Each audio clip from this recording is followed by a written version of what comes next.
독학의 실패의 가장 큰 이유는 이 혼자 해보겠어에만 너무 몰두를 해서 정말로 혼자 한 것만 신경을 썼다는 뜻이에요. 선생님은 필요하지만 지금의 내 여건상 그 존재를 모셔올 수 없다면 이 존재가 했던 역할을 내가 혼자서 해결을 해야 돼요. 그걸 해결을 하려고 하지 않고 그냥 단순히 혼자만 했으면 당연히 나중에 이 역할이 했던 부분이 필요해졌을 때 힘들어지죠. 지금 이 얘기가 이해가 되시나요?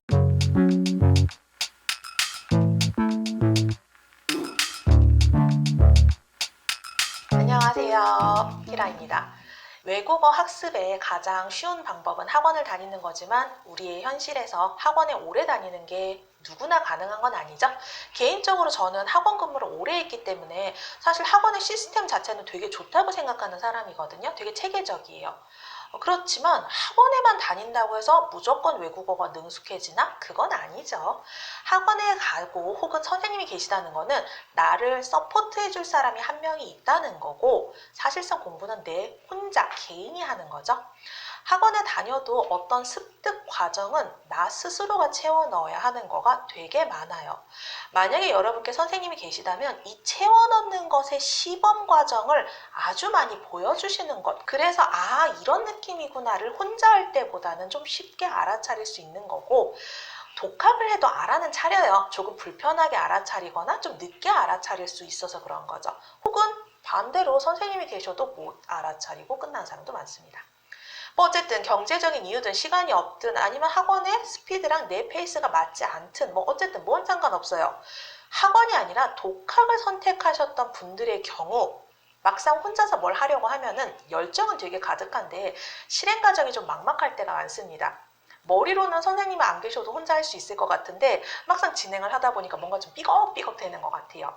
독학을 했을 때 중간에 포기하는 사람들의 가장 큰 이유는 사실상 그 사람이 끈기가 없어서 게을러서 공부하기 싫어서 의지가 없어서 이런 건 아닌 것 같아요. 이미 독학을 하겠다고 마음을 먹은 것부터가 꽤나 의지가 있는 거잖아요. 학습 방향이 잘 안 보여가지고 성공한 사람들은 많은 것 같은데 독학을 할 수 있다고 나도 들었는데 막상 하려고 했더니 어느 길을 걸어야 될지 너무 막막해서 의지가 푸시식하고 식어버리는 경우도 있다는 거죠. 이런 사람들한테는 그냥 한마디로 너가 끈기가 없어서 그래 이렇게 단정 지을 수는 없는 거죠. 서울로 오라고 해놓고서 그냥 이 흙길만 따라오면 된다고만 한마디 딱 해줘요. 그런데 막상 그 길을 걸어갔더니 갈림길이 너무 많이 나와요. 그리고 나서 어느 길로 가야 될지 모르겠어요. 헷갈리고 당황하다가 한 길을 딱 갔는데 이상한 데가 나왔어요. 그러다가 의지가 사라지는 거는 단순히 내가 게을러서 그런 게 아니죠. 전체 그림을 보여주지 않은 거예요.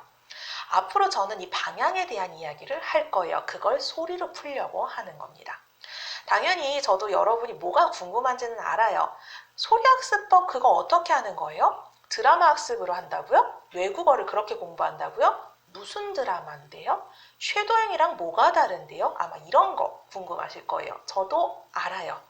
여러분, 쉐도잉 하는 방법이거나 드라마로 외국어를 학습하는 방법 같은 거는 검색만 조금 해봐도 내용이 엄청나게 많이 떠요. 제가 되게 획기적인 걸 알려드릴 거라고 생각하지는 않으셨으면 좋겠어요. 이미 수많은 선생님들, 수많은 선행학습자분들께서 아낌없이 자신의 경험과 학습 방법을 양껏 풀어주셨거든요. 그럼 그 노하우를 본 수많은 사람들은 나도 됐어, 대박, 이 방법 진짜 효과 있다 라면서 댓글에 막 그 방법이 맞다고 확신을 되게 줘요. 그럼 옆에서 본 나도 믿어도 되는 건가 해서 따라가 봤다가 푸시식 식어버리는 경우를 정말 많이 봤다는 거예요. 그래서 어떤 분들은 소리학습 나 그거 뭔지 알아, 드라마 나 그거 뭔지 알아, 그거 별로야, 이미 이렇게 생각하고 이 영상을 보고 계시는 분들도 있을 수도 있어요. 자, 이것저것 발은 담궈봤는데 중간에 어디서 멈춰버린 외국어가 있다면은 그 원인이 단순히 방법뿐만이 아니라 어떤 전체 그림을 보지 못해서 생겼을 수도 있다라는 걸 이제 앞으로는 전 이야기를 하려고 합니다. 그리고 저는 지금 여러분들이 출발 지점에 서 있다고 생각을 할 거예요. 아무것도 모르는 상황이라고 가정을 하고 아직 내 눈에 현재는 전혀 보이지 않는 어떤 산 하나를 올라가는 것을 첫 번째 궤도에 오른다. 즉 이걸 목표치로 잡을 겁니다. 이 산꼭대기를 외국어 마스터라고 얘기하진 않을 거예요. 대신 이 산꼭대기에 오르면 여러분은 그 너머에 뭐가 있는지는 볼 수 있어요. 전체 그림이 보여요. 이런 세상이었어? 그럼 나는 시험을 보려고 했던 거니까 이 길로 내려가서 저 방향으로 잡으면 되겠네. 아, 난 회화를 하고 싶었으니까 이 길로 내려가서 저 길로 가면 되겠네. 이런 게 보이기 시작할 겁니다. 말만 들어도 두근두근하지 않나요? 두근두근 해주셨으면 좋겠는데요. 첫 번째 산에만 오르면 그 다음부터 독학을 할 땐 여러분이 스스로 루틴을 만들어도 좋은 학습이 있을 거예요. 이미 쌓아놓은 게 있을 테니까요. 마치 난생 처음으로 다이어트 하는 사람은 내 몸을 어떻게 움직여야 될지도 모르겠고 근육이라는 것도 모르겠고 영양소도 아무것도 모르기 때문에 처음에는 정말 신경 써야 될 것도 많고 훈련도 해야 돼요. 하지만 첫 번째 산을 이 사람이 올랐다면 운동법, 운동 방향, 운동 시간을 스스로 정해도 되는 그 순간이 온다는 거예요. 저는 여러분들이 이 순간이라는 걸 느껴주셨으면 좋겠어요. 다만 출발점에 서 있는 지금의 나는 아무것도 모르겠으니까 다이어트? 냅다 뛰어! 하다가 이제 헥헥대고 못하겠어, 쉴래 하고서 이제 멈춰버린 걸 수도 있다는 거죠. 천천히 설명을 할게요. 자, 우선은 우리의 목표는 첫 번째 산을 오르는 걸로 잡겠다고 했습니다. 그럼 여러분은 이제 딱 두 가지 궁금한 게 생길 거예요. 그 첫 번째 산 꼭대기에 오른다는 게 도대체 어느 레벨인 건지, 두 번째, 이 산 꼭대기에 오를 때까지 시간 얼마나 걸리는지, 이게 궁금해지기 시작하셨을 겁니다. 자, 이걸 자세히 얘기하려면 좀 시간이 너무 많이 걸려서 나중에 추가 영상을 제작을 하긴 할 건데 간략하게만 설명드릴게요. 우선 첫 번째 산 꼭대기에 오른다는 거는 귀가 완전히 트이고 말문도 트여요. 하지만 아주 유창하게 대화를 하지는 못할 겁니다. 짧은 대화는 진행할 수 있고 상대방 현지 언어로 계속 이야기를 해도 나는 대응하고 즉각적인 반응은 할 수 있지만 내 입 밖에서 자유로운 핑퐁이 나오려면 좀 더 시간은 필요해요. 다만 이 상태로 가면 될 것 같아 라는 확신이 산 위에 올라가면 보여요. 눈으로 보인다는 뜻이에요. 이게 첫 번째 산 꼭대기예요. 말문이 트이기 시작한 순간이고요. 엄청 긴 문장 같거나 혹은 한 번도 들어보지 못한 말은 아예 생각을 못할 수도 있지만 한 번이라도 들어본 말은 회화가 자유롭게 나오기 시작을 할 겁니다. 이 산 꼭대기에 올라가는 시간은 사람마다 조금씩 다른데 제가 가르쳤던 학생들 기준 1년 6개월에서 2년 정도라고 봐요. 조금 빠른 친구들은 한 1년 2, 3개월 정도에 시작하는 친구들도 있기는 한데 그냥 저는 평균 1년 6개월로 넉넉하게 생각하는 편이에요. 그럼 너네 학생들이 누구냐가 이제 궁금해지기 시작하겠죠. 너네 학생들은 몇 시간 공부했냐가 궁금해지기 시작하겠죠. 저희 학생들은요, 일주일에 1시간 옵니다. 사람 따라서 2시간 오는 친구들도 있는데 평균 일주일에 1시간이요. 하루가 아니에요. 일주일에 1시간이 오는 거예요. 글자부터 시작을 하는 친구들이고 해당 언어는 일본어입니다. 그럼 또 여기서 뭐야 일본어였어? 아이씨 뭐야 그거 누구나 할 수 있는 외국어잖아 이렇게 생각하시는 분이 있을 수도 있어요. 어쨌든 이런 상황에서 1년 6개월 정도라고 본다라는 거죠. 여러분이 하루 학습 시간을 늘리거나 해당 언어가 바뀌게 되면 오차는 당연히 있겠지만 요건 다 가능합니다. 언어를 어떤 걸 선택을 해도 가능해요. 다만 이 상황에서 제가 제일 걱정하는 거는 여러분이 이해를 잘못했을 때, 저는 분명히 대문자 A라고 설명을 했는데 가끔 가다가 B라고 받아들이거나 아니면 소문자 A라고 그냥 알아서 받아들여 버린 거예요. A라고 얘기했잖아요. 내가 얘기한 거 그거 아닌데? 이렇게 옆길로 새는 경우도 많아요. 옆길로 새도 앞으로만 가면 사실 산은 올라갈 수 있는데 가끔 이렇게 말도 안 되게 뒷길로 가는 사람도 있거든요. 독학하는 사람의 딜레마입니다. 어쩔 수 없어. 이건 우리 받아들여야 돼요. 최대한 이런 일이 나오지 않게 아주 자세하게 구구절절 설명을 할 겁니다. 했던 얘기 또 하고 또 하고 또 하고 반복해서 이야기를 할 거예요. 정말 많은 사람들이 이걸 신경 쓰란 얘기를 지금 하고 있었던 거야를 뒤늦게 눈치채는 것도 정말 많아요. 또 한편 1년 6개월, 2년 그거 너무 긴데? 라고 생각하시는 분들을 위해서 중간중간 이정표도 잘 꽂아드릴 겁니다. 자, 이 과정은 3개월 과정이에요. 자, 이 과정은 3주 과정입니다. 3주 안에 반드시 어떤 변화를 느끼셔야 돼요. 그게 안 됐다면 빨리 뭔가가 안 됐던 게 아닐까, 신경 썼던 요소를 하나 뺀 게 아닐까를 생각을 해보세요. 이런 식으로 정말 자세하게 이야기를 할 겁니다. 근데 백지부터 시작하는데 1년 반에서 2년이 길어요? 귀가 트이는데? 저는 그거는 괜찮은 시간이라고 생각을 하거든요. 긴가? 잘 모르겠네요. 저는 이 1년 6개월에서 2년 정도의 시간을 그냥 아이가 태어나서 말문 트이는 시간의 정도인가라고 그냥 막연하게 생각을 하면은 그냥 그래도 이해가 될 거라고 생각을 해볼게요. 당연히 우리는 아이가 아니에요. 그러니까 아이가 말을 배우는 것과 동일하게 학습하진 않아요. 우리에게는 그걸 하지 않아도 될 만한 머리와 지식과 경험들이 있잖아요. 우린 성인이란 말이죠. 그리고 해당 외국어를 모국어로 하는 부모님도 안 계세요. 그러면 아이처럼 배우면 안 되죠. 그렇다고 해서 시험을 보는 것처럼 학습을 하지도 않을 겁니다. 저는 소리라는 것을 깔면서 드라마라는 교재로 외국어를 학습하는 방법을 알려드릴 거예요. 저는 시험이 아니라 속 시원하게 해당 외국인과 대화를 하고 싶은 거예요. 대화를 할 때 머리를 긴장 상태로 두는 게 아니라 그냥 한국어로 1대1 단어 매치를 하는 게 아니라 말하는 나도 편안하고 내 말을 듣는 그들도 편안하고 그 말을 듣는 나도 편안한 이 상황으로 대화가 유지되고 싶은 게 제가 중요하게 생각하는 포인트예요. 제 학습의 방향은 다 이 길을 목표로 하고 있다는 걸 기본적으로 이해를 해주셨으면 좋겠어요. 자, 그러면 본격적으로 학습 이야기를 하기 전에 저는 여러분들을 어떤 외국어를 독학하는 사람이라고 가정하고 이야기를 진행을 해볼게요. 여러분들께는 선생님이 안 계세요. 애초에 독학을 선택했다는 거는 나 혼자 해보겠어 이 뜻이지 선생님 따위 필요 없어 이게 아니잖아요. 독학의 실패의 가장 큰 이유는 이 혼자 해보겠어에만 너무 몰두를 해서 정말로 혼자 한 것만 신경을 썼다는 뜻이에요. 선생님은 필요하지만 지금의 내 여건상 그 존재를 모셔올 수 없다면 이 존재가 했던 역할을 내가 혼자서 해결을 해야 돼요. 그걸 해결을 하려고 하지 않고 그냥 단순히 혼자만 했으면 당연히 나중에 이 역할이 했던 부분이 필요해졌을 때 힘들어지죠. 지금 이 얘기가 이해가 되시나요? 제가 앞으로 하는 말이 다 이런 식으로 설명을 할 거예요. 어떤 방법 하나를 툭 던지는 게 아니라 그 이면에 사실은 여러분 이런 것도 신경을 썼었어야 했는데까지를 저는 전달을 해주고 싶어요. 그것만 알아도 확 바뀌는 게 너무 많거든요. 자, 우선 독학이라는 걸 한번 제대로 이해를 해볼게요. 선생님이란 존재에 대해서 생각을 좀 해봅시다. 저는 이제 일본어의 선생님이기 때문에 저도 선생님으로서의 역할이 있어요. 제가 수업 시간에 학생들에게 선생님으로서 하는 역할은 3가지밖에 없습니다. 모르는 지식 알려주기, 학생이 잘못한 거 고쳐주기, 올바른 방향으로 유도하기 이 3개밖에 없어요. 이 중에 첫 번째 모르는 지식을 알려주기는 여러분이 독학을 할 때도 할 수 있어요. 여러분이 갖고 있는 교재가 그 설명을 다 해놨을 거거든요. 특히 문자학습 부분 같은 경우는 혼자 책을 읽어도 열심히 지식으로 습득할 수 있어요. 동사의 과거형은 이렇게 변신합니다. 뭐 이런 것들이요. 그러니까 설명을 읽으면 이해가 돼요.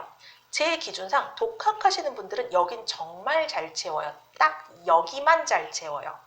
이 다음부터는 비워넣는 경우가 많고 대부분 이 외적인 것들을 다 선생님이 채워놨었어요. 사실은 선생님이 계셨다면. 바로 모르는 지식 중에서 소리 영역을 잘 안 채워요. 혼자 독학을 하셨다고 하시는 분들이 저한테 만약에 찾아오잖아요. 그럼 저는 그러면 그동안 공부했던 책을 들고 오세요 라고 얘기해요. 그분의 책을 쓱 보면은 교재 뒤에 CD가 깨끗하게 붙어 있어요. MP3 다운받는 방법 자체를 아예 모르시는 분들도 계세요. 자기 CD 플레이어 없다고 CD를 버려버리는 분들도 봤어요. 저희 학생들 중에서 거의 대부분 독학을 했다고 근데 회화가 안 된다고 오시는 분들은 대부분 여기에 포함이 됩니다. 보통은 글자만 읽더라고요. 보통 일본어라고 하면은 히라가나만 외워요. 자신의 발음으로 처음에는 비슷하게 따라하는 것 같죠. 그러다가 본인의 그 엉성한 소리로 문장을 읽고 해석을 하고 문법을 익혀요. 머리로 기억을 해요. 글로 기억을 해요. 그러면 어느 순간 푸시비슷한 게 당연히 와요. 인내심이 아주 많으신 분들은 좀 뒤에 오긴 하는데 나 왜 회화 안 되지? 이러면서 뭔가 열정이 사그라들이는 경우도 되게 많아요. 저도 그런 경험 정말 많습니다. 자, 그럼 이거 어떻게 해결해요? 별거 없어요. 소리까지도 집중을 하면 되는 거예요. 문자학습, 문법 이런 거는요. 하라고 강조 안 해도 본인이 궁금해서 못 참겠으면 알아서 책을 펴요. 근데 소리학습은 하세요 라고 끊임없이 옆에서 세뇌를 시켜두지 않으면 이게 있다라는 사실 자체를 아예 인지를 못하세요. 나중에 제가 소리학습과 문자학습에 대한 이야기를 자세히 하겠지만 저는 소리학습을 우선하는 사람이지 문자학습을 안 하는 사람이 아니에요. 다 해야 돼요. 우선순위가 다른 겁니다. 자, 다시 선생님의 역할로 돌아올게요. 새로운 지식 습득과 달리 두 번째랑 세 번째 거 있죠. 학생이 잘못한 걸 고쳐주는 거랑 올바른 방향으로 유도하는 이 두 가지는 학생이 본인 스스로 그걸 찾아내기가 조금 힘들어요. 일단 두 번째 거, 학생이 잘못한 걸 스스로 찾는 것 자체가 너무 어려워요. 본인이 애초에 틀렸는지 아닌지 인지 자체를 못했을 겁니다. 그래서 독학하시는 분들은 이거 어떻게 해결해야 되지? 를 생각을 하셔야 될 거예요. 크게 문자 오류랑 소리 오류가 나올 텐데 문자 오류는 그래도 해답지 보면은 해결할 수 있어요. 여러분이 문자 학습 방향을 선택했다면은 이 부분은 그렇게 막 어렵게 느껴지지 않으셨을 겁니다. 근데 소리 역할을 선택을 하셨다면은 이거 어떻게 해결할지를 반드시 해답을 갖고 진행을 하지 않으면은 여기에 나중에 구멍이 엄청 큰 게 뚫린 상태로 말을 하고 있을 거예요. 그걸 해결하지 않으면은 나중에 한꺼번에 무너져서 열정도 사그라드는 그 시기가 올 겁니다. 당연히 선생님이 있으면 선생님이 알려줄 거예요. 근데 독학하는 사람은 선생님이 없어요. 그럼 어떻게 해요? 온 힘을 다해서 스스로 그 소리를 카피하려고 노력을 하셔야 돼요. 대부분의 기초과정 교재에 MP3가 존재하는 이유입니다. 세 번째 거는 올바른 방향으로 유도하는 거는요. 문법 지식이나 발음 훈련 이런 것도 있긴 하지만 그거보다는 우리가 책 한 권 끝나고 나서 그 다음에 뭐 해야 되는지, 기초과정 끝나면 뭐 해야 되는지 이런 유도예요. 학원 다녀보신 분들은 아시죠? 오늘 내가 이번 달 수업 이거 끝나면은 다음 달에 뭐 듣고 해야 되는지는 담당 선생님이랑 상담을 해요. 그럼 그 선생님이 너는 오늘 이걸로 했으니까 다음 달은 요 단계, 그 다음 달에 문법 한번 정리하고 그 다음에 회화 수업 한번 가봐. 그리고 시험 치르면은 몇 급, 몇 점 정도는 받을 수 있을 거야. 이렇게 말씀을 해주실 거예요. 저 같은 경우에는 드라마 학습을 하는 방향으로 진도를 나가잖아요. 그래서 기초과정에서는 드라마 학습을 할 수 있게끔 이걸 기초를 채워가는 방향으로 유도를 하겠죠. 그러니까 저희 학생들은 하라는 대로만 하다 보면 어느새 드라마를 뒤집어 보고 할 수 있어요. 당연히 제가 직접 가르치는 학생들이라면은. 근데 아쉽게도 선생님이 안 계신 독학하시는 분들은 이 전체 그림을 보기가 좀 힘들잖아요. 이건 능력이 없는 게 아니라 지금 오늘 초면으로 만난 이 외국어가 너무 풍경이 신기하고 재밌고 적응하는데 시간이 너무 많이 걸려가지고 그 너머에 뭐가 있는지 상상이 잘 안 된다고 하는 게 맞을 겁니다. 자, 우리들한테 지금 길 안내를 해줄 선생님이 안 계세요. 선생님이 만약에 계시다면은 이 넓은 풍경 속에 학생이 정확하게 어느 지점을 서성이고 있는지 금세 알아차려서 학생의 상황과 능력에 맞춰서 방법을 잘 배합을 해줄 텐데 이게 불가능해요. 혼자 하는 사람들은요. 선생님이 안 계신다는 그럼 어떻게 해야 돼요? 여러분은 다양한 외국어 학습 방법을 만나볼 거고 그 중에서 자기한테 맞는 거를 초이스를 하고 배합을 해서 나만의 루틴을 만들면 돼요. 이 중에서 다양한 외국어 학습 방법을 이해하고 초이스까지는 잘 해요. 검색도 해보고 누군가의 성공담도 보면서 이거 되게 괜찮은 방법인데 하고 선택은 되게 잘해요. 근데 여기서 문제가 생겨요. 그거 하나만 해요. 딱 한 가지 방법만 선택하고 문장만 읽고 책을 읽고 드라마만 보고 쉐도잉만 해요. 단 하나만 쭉 해요. 배합을 하고 루틴을 만들질 않아요. 그럼 나중에 학습하다 분명히 구멍이 생긴 상태로 학습을 했을 거란 말이에요. 이거 하나만 해서 다 채울 수 있는 학습 방법은 없어요. 서포트가 되게 많이 와야 된단 말이에요. 그러다가 중간에 브레이크가 딱 걸렸을 때 내가 도대체 무엇을 안 했기 때문에 저 구멍이 생겼는지를 전혀 상상 자체가 안 된다는 거예요. 이게 언어에는 네 가지가 있다는 건 알고 계시죠? 듣기, 읽기, 말하기, 쓰기. 요거 네 가지. 이게 필요한데 하나만 골라서 하는 게 문제가 있는 게 아니라요. 이 네 가지 학습이 필요했다는 사실 자체를 아예 인식을 안 하고 있는 거예요. 이론은 알고 있는데 그걸 진정한 의미로 알고서 배합을 하질 않았다는 얘기죠. 애초에 여러분이 나는 총 네 가지 학습이 필요해. 큰 그림을 생각해서 난 지금 나의 의지로 이거 먼저 채울 거야. 그럼 한 3주쯤 있을 때 이런 순간이 나오겠지? 그때 요걸 도입을 할 거야. 그리고서 한 달, 두 달 더 있다 보면은 요 구멍이 생길 계획이니까 그때 요걸 하지 않으면 안 메꿔질 테니까 그 순간에 이걸 넣을 거야. 그 다음에 이걸 중간에 하나 빼고 그 다음에 요거 넣고 요거 넣고 요거 넣고 이런 거를 나는 볼 수가 없다는 거예요. 만약에 이걸 알고 시작을 한다면 본인한테는 아마 확신이 있을 거예요. 이대로만 가면 할 수 있다는 확신. 근데 우린 그걸 몰라요. 모르고 초반 6개월은 잘 와요. 쏠쏠하게 와요. 아무것도 안 한 상태에서 뭔가 시작했으면 당연히 확 오죠. 7개월째쯤에 하면서 구멍이 왜 자꾸 커지지? 하다가 사실은 이것만 했기 때문에 구멍이 커졌기 때문에 나머지 요 세 개를 채우면 그 순간 쫙 찰 텐데 이 부분을 인지를 못한 상황에서 아, 이 방법 별로야 하고 그냥 툭 포기해버리는 경우도 있어요. 지금까지 정말 잘 해왔는데 사실은 이 방법의 문제가 아니라 내가 요 배분을 아쉽게 했던 겁니다. 모든 방법들에는 각각 장단점이 있어요. 틀린 방법이라는 건 사실상 없습니다. 내가 원하는 방향이 될 수 있도록 이 방법들 중에 필요한 거 취하고 비율 조정하고 여러분의 상황과 실력에 맞춰서 하나의 학습의 흐름을 만들어야 돼요. 이 학습 방향의 큰 틀이 소리 학습일 수도 있고 문자 학습일 수도 있어요. 이건 여러분 취향 차이예요. 저는 당연히 소리 학습을 기준으로 설명을 하겠지만 문자 학습의 이야기도 하긴 할 겁니다. 그러니까 여러분은 자신의 스타일을 반드시 알고 있으셔야 돼요. 나한테 맞을 것 같은 방법 취하고 이때 나오는 장점을 팍 살리고 생길 수 있는 단점을 미리 보강을 하면서 자신만의 루틴을 만드셔야 돼요.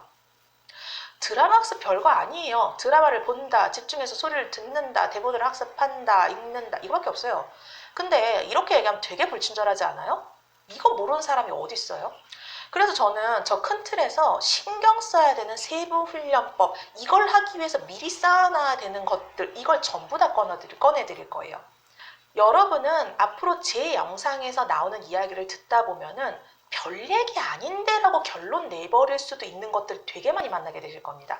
사실 뭐 그렇게 되게 깊이 있는 이야기를 하는 것도 아니에요. 누구나 아는 학습법을 아주 얄팍하게 스토리를 짤 거예요. 근데 여기서의 제 포인트는 이거 있다는 것도 진짜로 알고 있었던 거 맞아요? 라는 부분을 전 좀 포커스로 잡으려고 해요. 집중해서 소리를 들으세요 라고 할 법한 얘기를 한 1시간 동안 이야기를 할 겁니다. 왜냐하면 저는 집중해서 소리를 들으세요 라는 말이 되게 불친절한 설명이라고 생각하는 사람이라서요. 그리고 오랜 강사 경력상 딱 한 번만 얘기해서 내가 의도했던 모든 것을 한 방에 알아듣는 사람 생각보다 없다는 것도 알고 있어요. 그래서 한 얘기 또 하고 또 하고 또 하는 것처럼 느껴질 겁니다. 어떤 분은 저 사람이 지금 A라고 얘기했어요 라고 한다면은 저는 좀 불안해지기 시작할 거예요. 저 사람이 지금 내가 대문자 A로 얘기한 건 아나? 소문자 A로 받아들이진 않았겠지? 한국어의 애와 이로 받아들이진 않았겠지? 이 차이라는 거예요. 딱 얘기를 했을 때 찰떡까지 딱 알아듣는 게 생각보다 그렇게 쉽지는 않아요. 왜냐하면 저랑 여러분은 다른 사람이라서 그렇습니다. 독학하려는 분들은 이걸 꼭 좀 아셨으면 좋겠어요. 어떤 한 가지 방법만으로 쭉 학습을 하려고 하면은 분명히 나중에 헤매요. 채우지 못한 영역이 반드시 생겨요. 제가 이야기할 소리 드라마 학습 방법만으로도 채워지지 않는 부분은 분명히 있어요. 그래서 저는 제 루틴 안에 서포트 훈련이 중간중간 들어갈 겁니다. 들어가는 것까지 알려드릴 거예요. 세상의 모든 학습법은요, 다 어떤 형태로도 효과가 있어요. 여러분은 단점이 너무 도드라져 이 방법은 이걸로 안 할래가 아니라 아 이거 단점이 되게 도드라져도 나 이거 너무 취향인데 나 이걸로 할래 대신 이때 생길 단점은 요걸로 서포트를 해야지 하면서 루틴을 만드시면 된다는 이야기예요. 저는 제가 추천하는 어떤 방법을 알려드리겠지만 방식보다는 왜 제가 그 선택을 했는지 했을 때 어떤 결과가 예상되기 때문에 이걸 먼저 보완을 했는지 이런 스토리의 것들을 더 많이 얘기할 거라서 방법만 빨리 내놔봐 라고 생각하시는 분들께는 좀 지루할 수도 있을 것 같아요. 여러분은 저와 똑같은 인간이 아니에요. 선생님이나 선행 학습자 분들이 아무리 좋은 방법이라고 주장하고 댓글에 100명, 1000명이 아무리 좋은 거다, 이거 효과 있다라고 주장을 해도 괜히 그들의 말발에 혹해가지고 그냥 그걸 무턱대고 따라가지 말라는 뜻이에요. 특히 독학하시는 분들은 꼼꼼하게 생각을 하세요. 방향 잘못 잡았을 때 틀어줄 선생님이 안 계시잖아요. 충분히 자신의 상황을 고려해서 학습 방향과 세부 방식을 선택을 하셨으면 좋겠어요. 제 영상도 도움이 됐으면 정말 고마울 것 같고요. 다른 선생님 선행학습자 영상책 블로그도 많이 보시면서 꼭 나만의 루틴을 만들어 보세요. 마지막으로 제 얘기 하나만 하고 마무리 지을게요. 저는 일본어 강사예요. 제가 할 수 있는 언어는 일본어밖에 없어요. 5개 국어 구사자 아니에요. 적어도 영어 하나만 더 할 수 있었으면 제 앞으로 할 얘기들이 훨씬 더 설득력이 있었을 텐데 라는 아쉬움은 좀 있습니다. 앞으로 제가 이야기할 소리 학습법이 외국어 학습에 분명히 효과가 있을 거라는 확신은 있는데 이 확인은 제 수업을 들은 학생들이 사실은 증거지만 일본어잖아요. 그렇다고 제가 일본어 공부하는 친구들한테 야 영어도 한번 해봐라, 야 중국어도 한번 해봐라 이렇게는 할 수는 없잖아요. 제가 세상 모든 언어의 고유 특징을 알고 있는 건 아니니까 언제든지 의견은 남겨주셨으면 좋겠어요. 학습하시다 힘든 점, 궁금한 점, 신경 쓰이는 점, 제 영상에 댓글 걸고 싶은 점 언제든지 댓글 남겨주세요. 저도 정말 궁금하거든요. 확신은 있는데 한국어랑 너무 유사해서 속된 말로 개나 소나 다 한다는 그런 일본어 뿐만 아니라 다른 언어도 이 방식이 적용될 수 있는지, 같은 언어 아니어도 괜찮고요. 언어 학습에 있어서 힘든 점이 있으면 서로가 함께 방향을 잡을 수 있는 댓글 공간이 됐으면 좋겠습니다. 키라였습니다.